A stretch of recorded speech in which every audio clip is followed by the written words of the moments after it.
Hi, welcome to Climbing Daily. Coming up on today's show, we bring you up to date with the first 2 rounds of the Ice Climbing World Cup.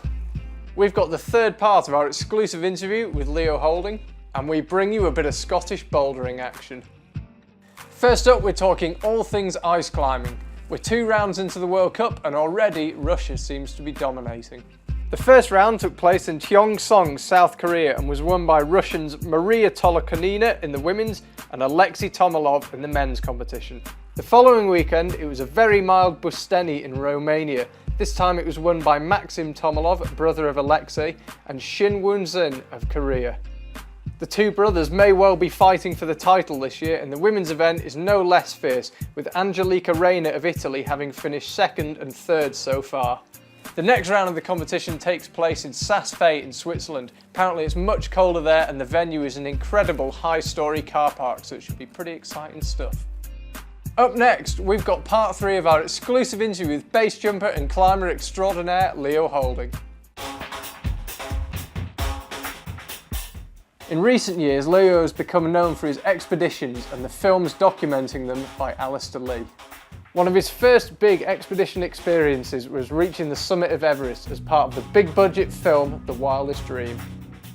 I was just a small part of the project really, but it happened to be one of the on-camera roles. It was an amazing experience to be a part of a $10 million production on a mountain like Everest. The challenge there is the logistical infrastructure that you have to put together to make that happen. You know, it's extremely complicated, and I was just a witness to it. After that, it seems like you got more and more into expeditions. Yeah, I've always been into it, and then it's more the film side that came into it. I've done loads of expeditions, and people don't realise what's actually involved to make a good film.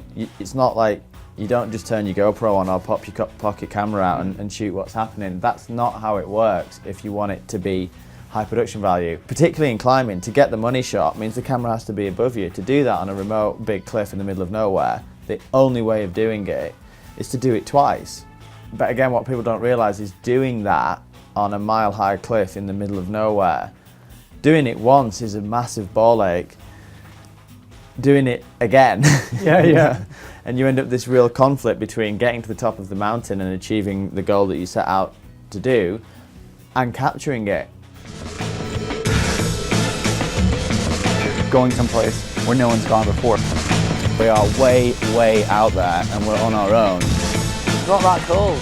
Mine's 14. You've got to face those fears and see how you deal with it. Look at that. Wow! 2,000 metres long, 6,000 foot long ridge. Nearly a mile in vertical elevation. That was terrifying. Ulvatana is a mountain like no other in the world. I'm biased, but I have seen most of the most impressive mountains in the world. Yeah, it's a good looking peak. There's nothing like it. If it was in the Alps, it would be the most famous mountain. It would eclipse the Eiger or the Matterhorn or anything else. It's only 3,000 metres high, but it is, Ulvatana means the wolf's fang. It's just a fang of granite that sticks up. And the northeast ridge that we climbed is the best line on the mountain. It's one of the best lines in the world. It's just this knife edge ridge of granite which stretches for 1,800 metres up this incredible peak in the middle of fucking nowhere in Antarctica. And as an expedition leader, to be able to put that trip together and successfily come back, no one even got frostnip, no accidents, nothing went wrong. If you do the best line on the best looking mountain in the world, that's a pretty good trip though. I'd agree, yeah. Thanks Leo, see you again soon. To leave you, we've got some footage from the EpicTV series Stone Kingdom. This time, it's a bit of bouldering in Scotland. Enjoy.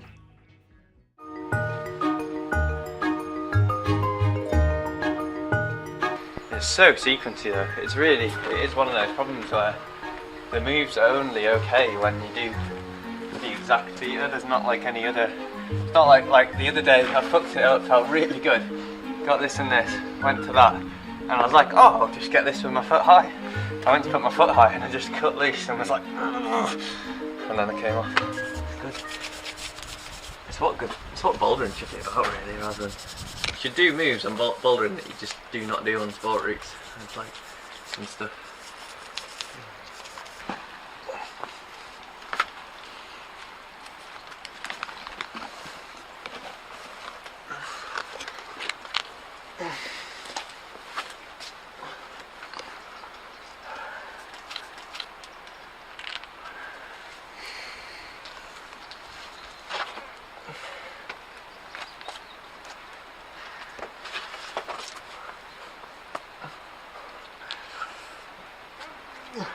Nice, come on, Dan.